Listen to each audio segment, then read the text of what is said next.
Isaiah 38, approximately page 443 in the scriptures.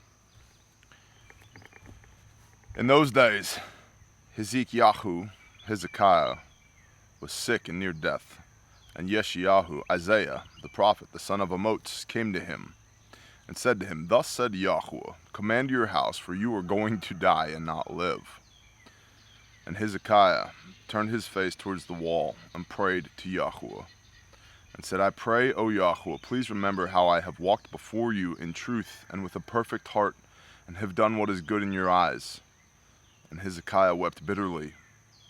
And the word of Yahuwah came to Isaiah, saying, Go and say to Hezekiah, Thus said Yahuwah, the Elohim of David your father, I've heard your prayer, I've seen your tears.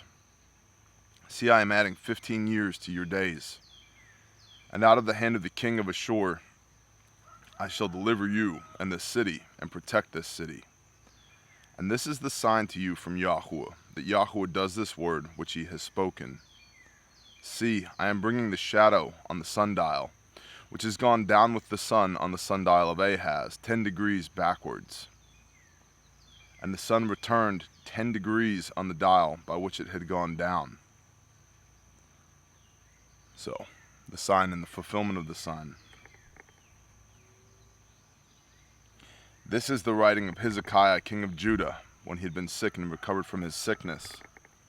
I said, Am I to go into the gates of Sheol, to hell, in the prime of my life, the place of the dead? Shall I be deprived of the rest of my years? I said, I shall not see Yah in the land of the living. I shall no longer look on the man with the inhabitants of the world. My dwelling is plucked up, taken from me like a shepherd's tent. I've cut off my life like a weaver. He cuts me off from the loom. From day to night, you make an end of me. I soothed myself until morning, like a lion. So he, Yahuwah, shatters all my bones. From day to night, you make an end of me. Like a swallow or a thrush, so I chattered. I moaned like a dove. My eyes look weakly on high.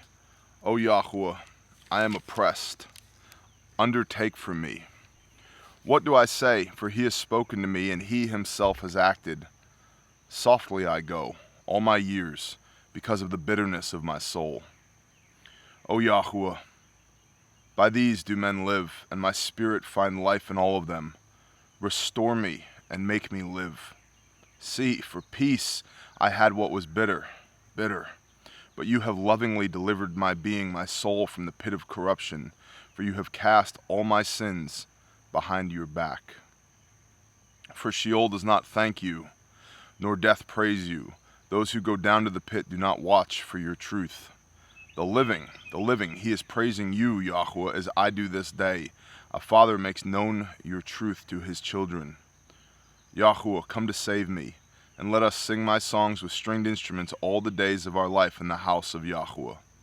For Isaiah had said, Let them take a cake of figs and apply it on the boil, so that he lives. And Hezekiah asked, What is the sign that I go up to the house of Yahuwah? You see here in verse 17, see, for peace I had what was bitter. This is a juxtaposition between the goodness of Yah and the badness of the world. But you, Yahuwah, have lovingly delivered my soul from the pit of corruption, for you have cast all my sins behind your back. Yahuwah forgives sins. I realize that with modern Christian doctrine, that could even sound heretical. Well, the Yehudim, the Jews, this is something that they've known for millennia. This is why you see this played out in the New Testament and what becomes the Christian canon and doctrine. Yeshua was Yah made flesh. Mashiach, the Messiah, is Yah made flesh. And if we look at the forgiveness of sins in Hebrews chapter 8, the renewed covenant, starting at verse 6, But now he, Yeshua, has obtained a more excellent service, inasmuch as he is also mediator of a better covenant, which was constituted on better promises. By the way, Zechariah 3, So if you think this is all New Testament stuff, it's not. Zechariah 10, Ezekiel 37. For if that first covenant had been found faultless, then no place would have been sought for a second. Now, incredibly important to understand, the issue with the covenant was not Yah. It was not the covenant. It was not the agreement, the contract between Yah and his people. We see this in verse 8. For finding fault with them. Who's them? The children of Israel, who would not walk in his ways. And you can read 1 Samuel, 2 Samuel, 1 Kings, 2 Kings, 1 Chronicles, 2 Chronicles, and all the major and minor prophets and see the implications of disobedience to Yah. When the children of Israel obey Yah with the fullness of their heart to the best of their ability, which is how righteousness is defined in Luke chapter 1, verse 6, blamelessly walking in the commands of Yah. When they blamelessly walk in the commands of Yah, it goes well for them. And when they don't, it does not. This is Deuteronomy 28. If you diligently obey the voice of Yahuwah, your Elohim, then you will be blessed. If you do not diligently obey the voice of Yahuwah, your Elohim, then you will be cursed. And praise Yah, we have a book full of the recordings of the voice of Yahuwah, our Elohim, so we know how to obey it. We know what he said. And a key takeaway here is we don't get to decide what he said, and we don't get to decide how we are going to walk out, how we are going to fulfill, how we are going to, Matthew 5:17, play Ra'u, embody what he said, because he gave us an instruction manual called the Bible that lays out what transgression is, transgression of the law, which is sin, 1 John 3, verse 4. So we don't get to decide how we're going to do that. We have to be obedient to Yah and do it the way that he told us to. So back to Hebrews 8:8, for finding fault with them, the Hebrews, he says, Yahuwah says, see the days are coming, says Yahuwah, when I shall conclude with the house of Israel and with the house of Judah a renewed covenant. This is Ezekiel 37 imagery, the two branches, the two sticks. Not according to the covenant that I made with their fathers in the day when I took them out of the hand to lead them out of the land of Mitzrayim. Why not according to that covenant? Because they did not continue in my covenant, and I disregarded them, said Yahuwah. Sounds a lot like Matthew 7:21. Depart from me, you who work lawlessness. I never knew you. Yeshua is disregarding you. Look that up for yourself. Matthew 7:21 through 24. New Testament Gospel of Matthew. Now, by the way, this renewed covenant here, this new covenant, is so new that it comes from the Old Testament word for word from Jeremiah chapter 31, verses 31 through 34. That's how new it is. For everybody who claims to be under the new covenant, it's an Old Testament covenant, homeboy. Verse 10, because this is the covenant that I shall make with the house of Israel after those days. House of Israel, those in the diaspora, those who have been thrown to the wind, those who are walking in the world's ways but are turning back to Yah, teshuvah, repenting, coming home again. Why? Because of the good news, the gospel, the message of the kingdom of Elohim. Yeshua said, I come first but for the lost sheep of the house of Israel, which is why you want to be Israel, Genesis 32. He who is striving with Elohim, he who has overcome with Elohim, and he who is ruling with Elohim, Genesis 32, which harkens all the way back to Genesis chapter 2. Why was man created in the first place? To rule and subdue. It is the ideal state of man. That's why Yah made man, so he could rule and subdue in partnership with Yah on this earthly plane here, where we exist. To rule and subdue. And so you see a progression here with Israel, struggling with Elohim, Genesis 32. Then overcoming with Elohim. Not overcoming Elohim, overcoming with Elohim. And for us, this is being covered by the blood of Mashiach. We are overcomers, right? So that we can rule with Elohim, return to that original ideal state of man, to rule and subdue with the authority of Yah by the blood of Yeshua. Because this is the covenant that I shall make with the house of Israel. That's us, the believers in Yahuwah our Elohim and Yeshua HaMashiach. After those days, says Yahuwah, giving my laws in their mind, and I shall write them on their hearts. So that whole nailed to the cross thing, Colossians 2:14, it doesn't say the law was nailed to the cross. And by the way, it was a stake. The Greek word is stauros. Do your own research on that. Nothing but doctrines and dogmas were nailed to the cross, the stauros, the stake. You see here, these laws, in order for you to be in covenant, per the renewed covenant in the New Testament with Yeshua and Yah, the Father's laws have to be in your mind and on your heart. That means you don't just think about them. You don't just talk about them. You believe them with all of your heart, and therefore you do them. James chapter 1. You say you have faith, I will show you my faith by my works. And we're not justified by works. We're justified by the blood of Mashiach. But our obedience to Yeshua is proved out by our works. 1 Peter 2:21. For this you were called, the Messiah having suffered for your sins, that you might walk in his steps. Yeshua himself says, you will do all these things and more in my name.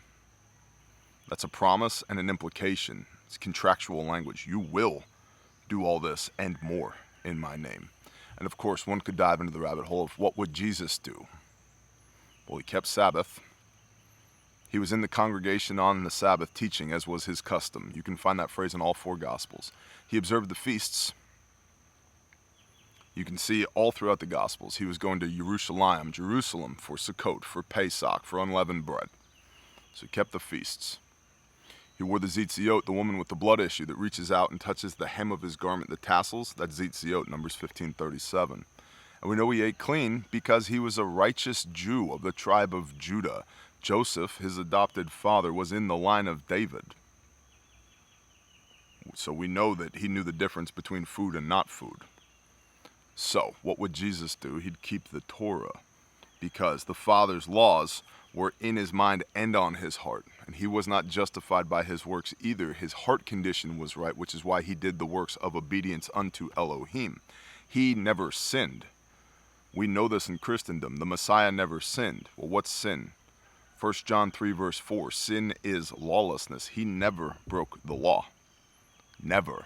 He kept the Torah perfectly because he, Matthew 5:17, embodied it. Plerau, embodied it. So, back to Hebrews 8:10, because this is the covenant that I shall make with the house of Israel after those days, says Yahuwah, giving my laws in their mind, and I shall write them on their hearts, and I shall be their Elohim, and they shall be my people.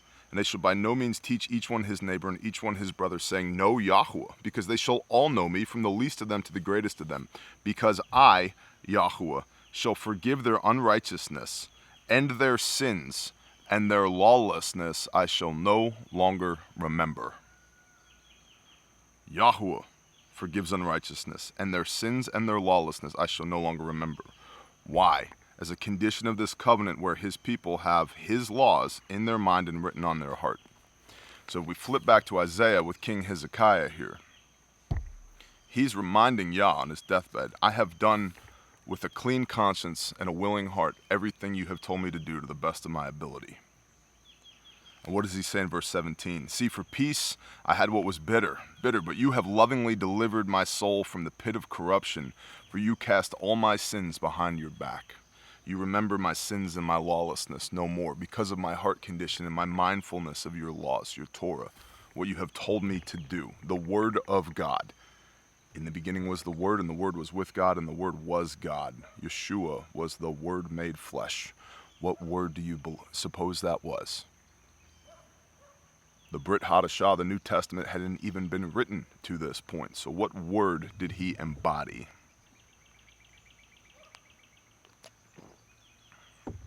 Chapter 39, Isaiah. At that time, Merodach-Baladan, son of Baladan, king of Babel, sent letters and a present to Hezekiah, for he heard that he had been sick and had become strong. And Hezekiah was pleased with them and showed them the house of his treasures, the silver and gold, the spices, the precious ointment, and all his armory, and all that was found among his treasures. There was not an object in his house or in all his rule that Hezekiah did not show them. Bro, OPSEC. Negative, don't do that. And Isaiah the prophet went to King Hezekiah and said to him, What did these men say? And from where did you come? And Hezekiah said, They came to me from a distant land, from Babylon. And he said, What have they seen in your house? And Hezekiah said, they have seen all that is in my house. There's not an object among my treasures that I did not show them. So Isaiah said to Hezekiah, hear the word of Yahuwah of hosts, Yahuwah Sabaoth, the general. Whenever you see Yahuwah of hosts, Yahuwah Sabaoth, that is the implication. These hosts are like ranks of heavenly angels, and it's the commander knife-handing. Hear the word of Yahuwah of hosts. See, the days are coming when all that is in your house and what your fathers have stored up until this day shall be taken away to Babel. Not a matter shall be left, declares Yahuwah. And they shall take some of your sons who were born to you, whom you bring forth, and they shall be eunuchs in the palace of this king of Babel. And Hezekiah said to Isaiah, the word of Yahuwah which you have spoken is good. And he said, because there is peace and truth in my days.